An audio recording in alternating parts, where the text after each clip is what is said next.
Assalamualaikum warahmatullahi wabarakatuh. Kembali lagi ke channel kami. Saya ucapkan banyak terima kasih pada kawan-kawanku yang sudah mau berkunjung ya ke channel saya. Saya ucapkan terima kasih banyak. Dan pada kesempatan kali ini di channel saya ini saya akan berbagi mengenai tentang spesifik ya, lebih ke proses penanaman tanaman yang kita budidayakan. Nah, dalam teknis budidaya selain ada pengolahan, pembibitan, juga ada penanaman. Nah, penanaman ini nantinya sangat-sangat berpengaruh sekali terhadap keberlangsungan tumbuh dan berkembang si tanaman. Nah, penanaman itu sendiri sederhananya adalah bagaimana ya cara kita dalam proses melakukan pemindahan ya dari bibit ke lahan yang akan kita budidayakan ya, semacam ini, semacam di depan ini ya, dari bibit ya yang dulunya kayak gini dipindahkan ke lahan budidaya semacam ini, disebar ke lahan budidaya. Nah, pastinya dalam proses itu ya ada teknik-teknik yang perlu diperhatikan ya. Yang pertama yaitu adalah mengenai usia bibit tanaman. Nah, usia bibit tanaman ini biasanya menjadi parameter yang paling pokok dalam proses nantinya kita melakukan penanaman.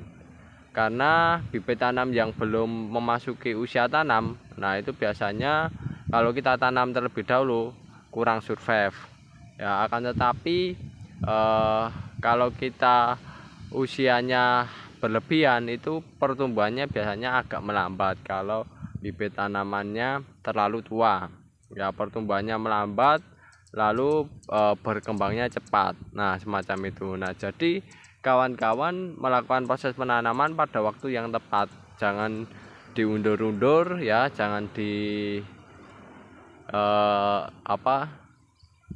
jangan nanti-nanti ya.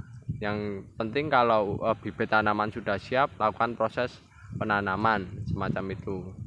Nah, kalau kawan-kawan tidak mengetahui istilahnya bibit tanaman itu sudah siap atau belum, nah kawan-kawan bisa melihat kondisi daunnya ya.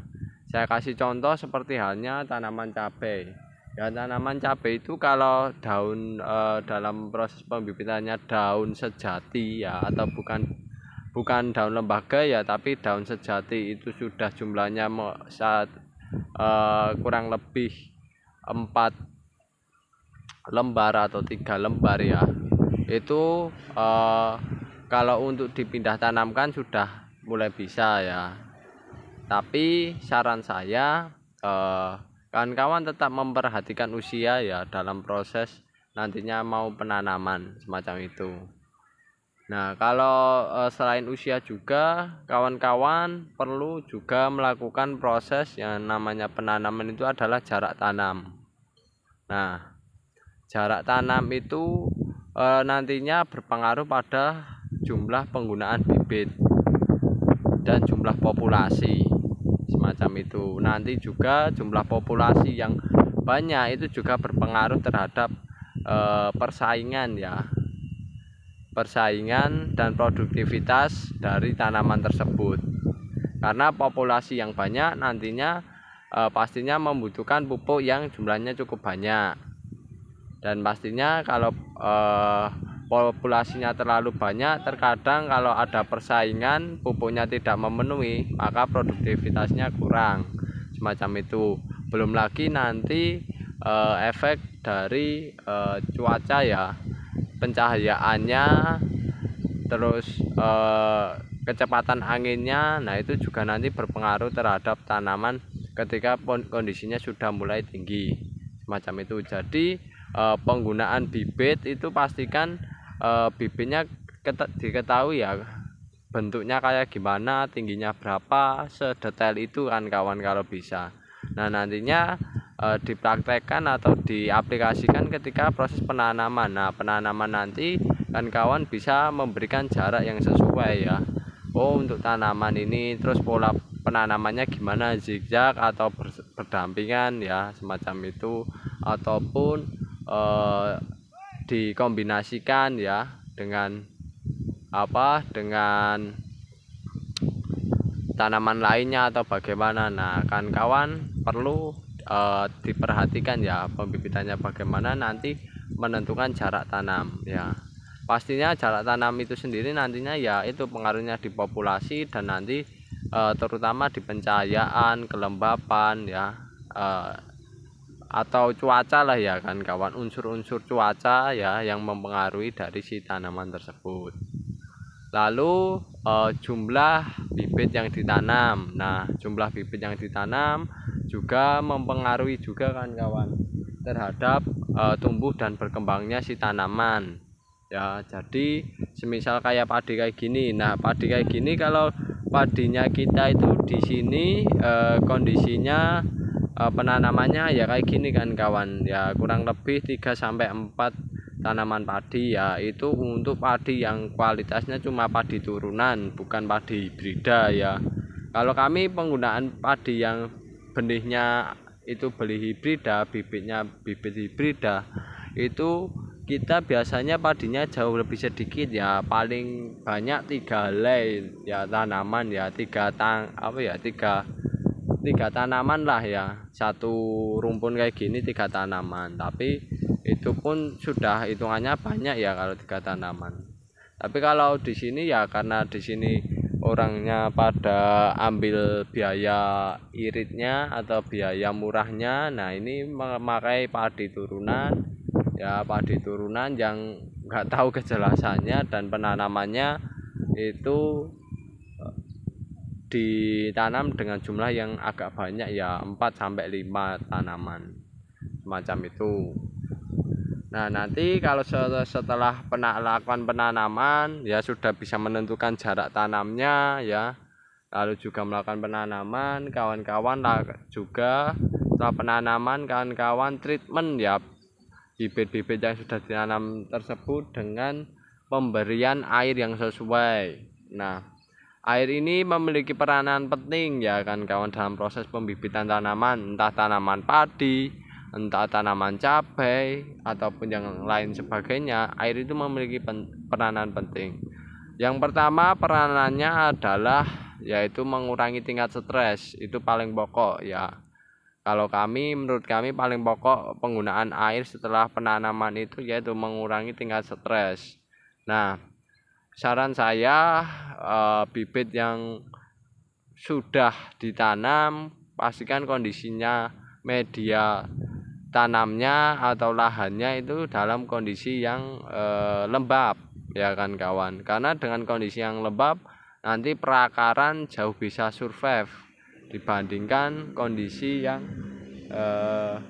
kering ya kan kawan, kering ataupun terlalu banyak air itu kurang survive. Tapi kondisi lembab ya sudah cukup kan kawan bagi apapun itu tanamannya, karena nantinya perakaran itu nanti menyesuaikan ya dengan kondisi tersebut.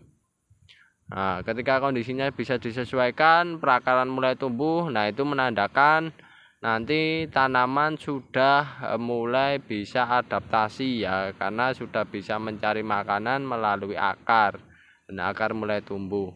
Dan itu tandanya bisa dilihat ya dari kondisi daunnya. Nah kan bisa lihat perbedaan daun di sini ya agak kekuningan, di sana kondisinya hijau. Nah perbedaannya apa? Perbedaannya dari warnanya. Warnanya ini yang sini jauh lebih hijau dan jauh lebih kuning. Ini disebabkan karena ini tanaman padi yang penanamannya belum lama, dan di sana itu penanaman padi yang sudah lama. Itu kondisinya akarnya sudah tumbuh dan kondisinya tanamannya sudah survive. Nah ini kondisi tanamannya sudah mulai menghijau semacam ini, dan ini pun nantinya kalau sudah mulai tumbuh dan mulai survive akan menghijau semacam itu kan kawan. Nah jadi kan bisa lihat secara fisik ya enaknya kayak gitu. Oh itu berarti tanaman sudah mulai survive, mulai bagus. Nah barulah kalau sudah kayak gitu dirawat nanti kurang lebih paling cepat ya 15 hari baru dilakukan proses pemupukan ya. Lalu nanti 22 hari perawatan berikutnya lah kan kawan ya, dalam proses budidaya ya, pembersihan gulma ya, nanti ada penyemprotan dan lain sebagainya. Nah itu kan kawan perlu dirawat, tapi dalam proses penanamannya kurang lebih kayak itu ya. Poin-poin pentingnya kawan-kawan tetap harus mentreatment, jaga jarak ya, jaraknya diketahui yang bagus, yang sesuai, jumlahnya bibit yang dipergunakan, lalu juga teknik dalam penanamannya zigzag atau gimana. Nah itu kan kawan bisa ya melakukan semacam itu dengan baik ya, karena nanti penanaman adalah awal dari proses setelah pembibitan yang paling penting agar bisa survive di lapangan ya. Proses agar tanaman bisa survive di lapangan yaitu dilakukan dengan penanaman yang tepat, salah satunya kayak gitu.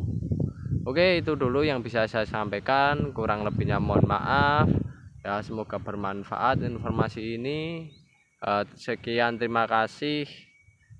Wassalamualaikum warahmatullahi wabarakatuh.